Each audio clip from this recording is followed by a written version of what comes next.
네, 종목 고점 뚫고 하이킥 시간입니다. 메리츠증권 광화문금융센터 이희권 차장 자리해 주셨습니다. 어서 오세요. 네, 안녕하세요. 네, 박수 한번 치고 시작을 합니다. 아니, 지난주에 디바이스 ENG가 어제 11% 급등을 하고 오늘도 2% 넘는 상승을 보이고 있습니다. 요즘 종목들 분위기가 너무 좋은 것 같아요. 네, 어제 같은 경우 코스닥이 굉장히 힘든 장이었음에도 불구하고 디바이스 ENG가 신고가를 내줘서 굉장히 대견하다라고 생각하고 있습니다. 네. 결국 미래의 주가 P는 예상되는 EPS 실적 곱하기 멀티플인데요. 디바이스 ENG 같은 경우는 제가 지난주에도 말씀을 드렸는데 2분기 이후에 계속 실적이 증가된다. 그렇다면 EPS 계속 증가되는 부분이고요. 멀티플 같은 경우는 동사가 디스플레이의 멀티플을 받고 있었는데 네. 디스플레이의 매출 비중에서 점점 더 메모리와 비메모리, 시스템 반도체의 매출 비중이 늘어난다라고 말씀드렸는데 기존의 디스플레이의 멀티플에다가 이제는 반도체, 메모리와 비메모리 시스템 반도체의 멀티플로 바뀌기 때문에 EPS와 멀티플이 함께 상향되는 구간이 들어섰습니다. 그렇기 때문에 주가가 신고가를 뚫고 가는 거는 당연하다라고 생각되고 있고 네. 제가 지난주에 제시해드렸던 목표가 21,000원은 무난하게 달성할 것이다라고 예상합니다. 네, 어제 오늘 좋은 흐름 보이고 있는 디바이스 ENG는 목표가 여전히 돌파 가능하다라는 긍정적인 진단을 주셨고요. 바로 이제 오늘의 종목 찾아보도록 하겠습니다. 고점 뚫고 하이킥 첫 번째 유망주 오늘은 어떤 종목 갖고 오셨어요? 네, 저의 탑픽 종목이죠. 유진테크입니다. 유진테크는 탐방 그 이야기 해주시고 나서도 너무 잘 가서 네. 유진테크는 항상 이제 오를 때마다 제가 이희원 차장님을 생각을 했었거든요. 감사합니다. 네. 과연 오늘은 어디까지 하이킥을 날려주셨을지 유진테크 목표가 확인해 봅니다. 현재는 28,000원 선 부근에서 좀 움직이고 있는데요. 목표가 43,000원까지 하이킥을 정말 거침없이 날려주셨네요. 지금도 또 잡아도 좋다, 더 갈 수 있다 자신감이 딱 나오네요. 네. 당시에 방송을 보시고 그때도 신고가는 어떻게 사냐라고 많이 말씀하셨어요. 맞아요. 근데 제가 그 연락 오신 분들한테 동사가 25,000원 벽을 8년째 못 뚫고 있다. 하지만 25,000원을 뚫었을 때는 정말 가볍게 갈 수 있기 때문에 지금 매수하셔야 된다라고 말씀드렸는데 오. 요즘에도 계속해서 연락이 많이 오세요. 저는 지금도 갈 길이 더 멀다라고 생각하고 있고 지금도 고다. 네네. 7월 달에 그 문재인 대통령이 소부장 국산화에 대해서 대국민 보고를 준비하라라고 밝혔습니다. 때문에 7월 달에는 청와대발 이 국산화의 강력한 정책 테마가 이루어질 것이라 보고 있는데 결국 테마는 실적이 유지되어야지만 수급이 올바르게 들어오고 목표가까지 갈 수 있습니다. 그리고 EPS가 늘어나죠. 결국 소부장 그리고 국산화 중에서 옥석을 가려야 되는데 저는 그중 탑픽이 유진테크라고 생각하고 있습니다. 간단하게 말씀드리자면 소부장 중에서 소재와 부품 같은 경우에 이미 일본 업체가 수출 규제 이후에 국내에 공장을 짓고 들어섰기 때문에 국내에 공장을 지었기 때문에 삼성전자 하이닉스 입장에서는 국내 일본 기업들에게 소재를 받기 시작했어요. 소재 입장에서는 매일매일 그리고 꾸준히 소재가 들어가야 되기 때문에 일본 업체가 국내에 이 현지 거점을 마련할 수 있거든요. 하지만 장비 업체 같은 경우에는 일본 업체가 국내에 이렇게 선점을 들어오지 못합니다. 왜냐하면 소재는 매일매일 들어가고 꾸준히 들어가는데 장비는 언제 들어갈지 모르고 한번 들어갈 때 인력이 대규모로 필요하기 때문에 소부장 중에서 국산화는 저는 장비다 생각되고 있고 네. 그 장비 중에서도 유진테크다라고 보고 있는 이유가 동사의 메인 장비가 바로 LP CBD 장비죠. 이 LP CBD 장비 중에서도 싱글 타입과 배치 타입이 있었는데 기존에 싱글 타입만 동사가 하고 있었습니다. 하지만 이제 동사가 콜을 진행하는 부분이 배치 타입의 LP CBD 장비 그리고 신규 장비 ALD 장비는 싱글 타입과 배치 타입 모두 준비하고 있습니다. 기존의 이 시장을 도쿄 일렉트릭과 히타치 고쿠사이가 거의 100%가량 독점하고 있었던 시장을 이제서야 서서히 유진테크가 뚫어가기 시작했거든요. 때문에 말로만 하는 소부장 종목과는 다르고 실적으로 보여줄 올해 매출액이 약 2천억 정도 예상되는데 내년 매출액은 4천억 정도로 예상이 되거든요.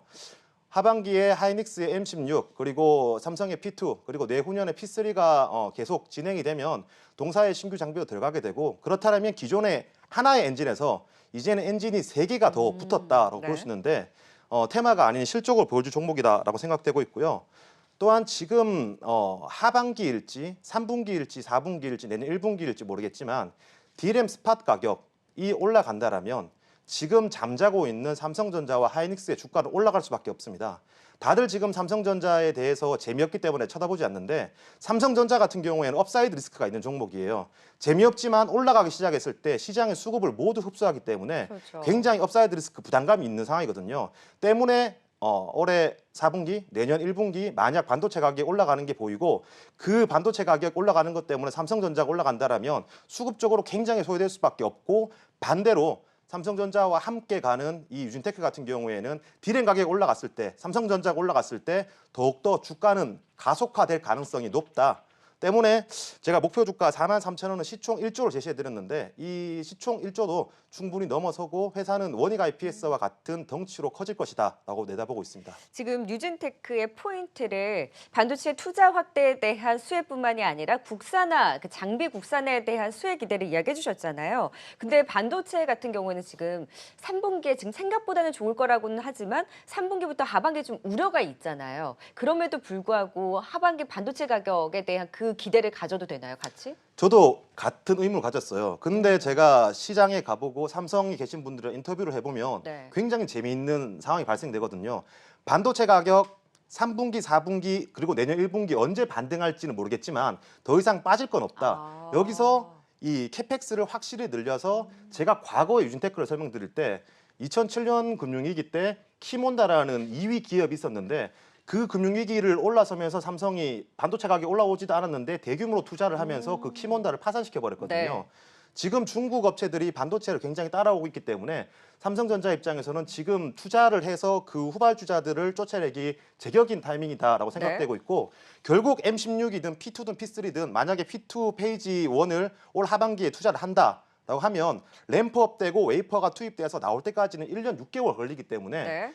적어도 내년 1분기에 그 반도체 가격의 상승을 내다본다라면 지금은 투자해야 될 때다라고 생각하고 있습니다. 네, 그래서 유진테크 그때도 좋게 보셨고 지금도 꽤 올라온 시점에서도 더 갈 수 있다. 하이킥을 무려 43,000원 선까지 날려주신 만큼 유진테크를 필두로 해서 또 반도체 업황에 대한 기대를 걸어보도록 하겠습니다. 자, 고점 뚫고 하이킥 두 번째 유망주도 찾아볼까요? 네, 한섬입니다. 아우. 분위기가 확 다른데요. 네, 한섬 네. 의류 업체인데 과연 한섬은 목표가 어디까지 또 하이킹 날려주셨을지 확인해 봅니다. 현재는 36,000원 선 부근에서 또 움직이고 있는데요. 한섬은 목표가 39,000원까지 또 하이킹을 날려주셨어요. 또 어떤 포인트에 주목하셨을까요? 네, 목표가는 짧게 잡아드렸고요. 먼저 동사가 굉장히 변화를 하고 있어요. 네. 일단 동사를 둘러싼 환경들이 변화를 하고 있는데 사실 한섬이라고 한다면 뭐 타임이라든가 뭐 SJ 브랜드 파워는 확실히 있거든요. 네. 그리고 매년 꾸준히 성장을 하고 있습니다. 다만 동사의 아쉬운 점은 멀티플을 많이 줄 수 없었던 게 아쉬운 점이었거든요. 브랜드 파워는 있지만 시장이 국내라는 한정이 있었고요. 또한 코로나 때문에 내수에 대한 직격탄이 있었습니다. 하지만 이러한 부분들이 점점 더 해소가 되는데요. 최근에 사회적 거리두기가 완화되면서 뭐 아울렛이라든가 백화점의 그 이용객들이 늘어나고 있는 그런 상황입니다. 때문에 동사의 그 내수 소비도 함께 증가되는 상황이고요. 여기에 동사의 온라인 매출, 2분기 온라인 매출이 1분기 대비해서 50% 성장이 예상되고 있습니다. 다들 이 동사의 브랜드는 확실히 알고 있기 때문에 온라인 구매에 대해서 이 구매를 꺼리지 않는 우리가 브랜드를 모르는 그 옷을 온라인에 살 때는 다소 거부감이 있지만 알고 있는 옷에 대해서 이미 몇 번 입어본 옷에 대해서 온라인 구매하는 거에 대해서는 전혀 꺼리낌이 없거든요. 네. 여기에 동사의 고질적인 문제가 바로 멀티플, PBR 0.8배에서 1배 갇혀 있었습니다. 왜냐하면 의류의 성장이 한계가 있기 때문에 멀티플이 갇혀 있었는데 하지만 동사가 이제 화장품 사업을 진행하게 되죠. SK바이오랜드를 현대백화점에 인수하면서 이 현대백화점의 유통망과 함께 SK바이오랜드의 이 그 화장품 생산 능력과 함께 한섬이 화장품을 진출하게 되는데 충분히 외국의 외국 제품을 통해서 매출액을 로열티를 주면서 매출액을 끌어올리는 전략이기 때문에 충분히 동사의 그 멀티플 디스카운트는 이제 해소될 가능성이 많다. 그렇기 때문에 EPS 같은 경우에는 꾸준히 느린 속도지만 꾸준히 증가되고 있었습니다. 여기에 멀티플 또한 리레이팅이 가능한 시점이기 때문에 동사를 재미없다라고 안 볼 것이 아니라 재미있을 때 주가 사려면 굉장히 부담스럽거든요. 네. 그러니까 재미없을 때 사서 다른 사람들이 관심을 가질 때 매도하는 전략이 유효해 보인다 생각됩니다. 한섬이 확실히 그 화장품 사업 진출에 대한 기대감으로 주가 좀 꿈틀꿈틀했었잖아요. 네. 근데 지금 본업 자체에서도 매출이 나아지고 화장품 사업 같은 경우에 그러면 바이오랜드를 현대백화점이 확실히 좀 이렇게 가져간다라는 뉴스가 제대로 나오면 한섬도 더 힘을 받을 수도 있나요? 그렇죠. 과거에 이미 신세계 인터 같은 경우에 화장품을 제대로 런칭을 하면서 주가가 크게 상승하는 그런 그렇죠. 모습 보여주었거든요. 그리고 지금 화장품이든 옷이든 의류든 간에 기존의 새로운 브랜드를 런칭하는 것보다 이미 해외에서 성공한 브랜드를 국내에 가져와서 로열티를 주는 것이 오히려 더 매출액이나 영업이익 면에서 유리한 모습을 보이고 있습니다. 네. 때문에 한섬이 그런 전략으로 가고자 하기 때문에 원래 꾸준히 잘하고 있었고 캐시도 부족한 면이 없는 가운데 주가를 바라보는 시각이 지금부터 달라지지 않을까라는 게 제 포인트입니다. 네, 그래서 한섬의 목표가 39,000원 선까지 또 하이킥을 날려주신 만큼 의류주 안에서 한섬에 대한 앞으로의 또 모멘텀 주목하면서 보면 좋을 것 같습니다. 오늘 종목 고점 뚫고 하이킥 지금까지 유진테크와 함께 한섬에 대한 도움 말씀 들어봤어요. 지금까지 메리츠증권 광화문금융센터 이희권 차장이었습니다. 고맙습니다.